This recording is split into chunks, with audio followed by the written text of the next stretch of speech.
A common problem that people have with horses is that when they tie them, sometimes they want to pull back and break their halter.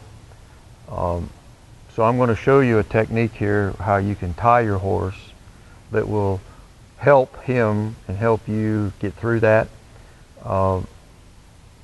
Watch some of our earlier videos on how to soften his head and get him to give from pressure. That's the first step. So if you haven't done that or watched those videos, I'd highly recommend go back and look at those, because without that softening process, what we're going to do here is a waste of time. Okay.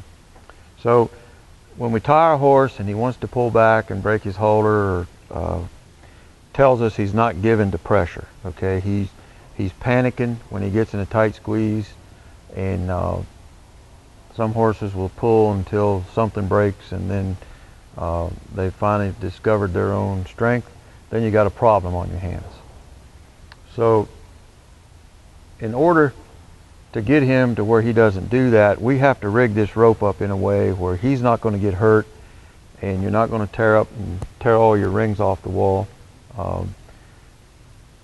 So we're going to take our rope, our horseman rope, like this, okay, about a 12.5-foot rope, and we're going to tie him up to where when he pulls back, it's going to pull slack in the rope. So when he pulls back, he's going to feel no resistance. And he's going to come back and say, wait a minute, that's not how we used to do it at home. Well, we're not doing that anymore, okay? So we had a lady bring us a horse last week with one of these halters. It's called a breakaway halter. It's got a little leather strap around there. And sure enough, I mean, she no more made it to the road. And of course, what did he do? He broke away in his breakaway halter and ran around the arena here like a big dummy, and we were trying to catch him. Well, she taught him how to break away. So, you know, I've had people come here and say, well, we would never tie a horse in a halter like that because he can't break away. I don't understand that thought process. He's to stand here till tomorrow if I tie him up. If I put him in a trailer, he's to stand there till we get to where we're going, okay? It's silly, it's ridiculous if a horse can't tie, because he can do it. It's possible. I mean, I haul horses all across America. We tie them in those trailers and they stand there till we get there. And if you won't tie, we got a big problem on our hands. And on top of that, you'll look pretty stupid when you get there if your horse won't tie. You need to do your homework at home. So, all right, so we're going to get our 12.5-foot rope, okay? And we're going to either go over the hitching rail, a sturdy hitching rail, or the ring. And we're going to come through like this, okay? Just like this. And we're going to draw up about maybe 3 feet of rope. Then I'm going to come back through the ring again, like this, twice. So it looks just like this. See here? Okay.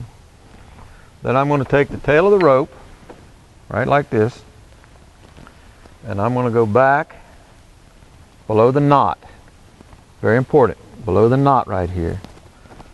And I'm going to wrap that rope around and tie a slip knot in it right like this. Okay? So I came back to the rope like this. So now if he pulls, okay, if he pulls back, it comes like that. Then I come back and I get this again. I cinch that back up to the knot like that. And I leave him tied like that, okay? And he's going to stand there. He's going to stand there all day if we have to. He's going to stand here.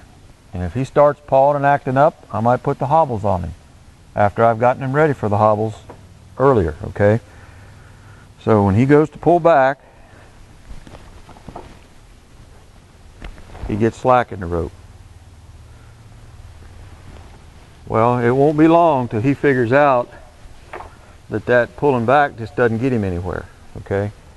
And you're not breaking your rope, you're not breaking your halter, you're not jeopardizing his safety or anybody else's.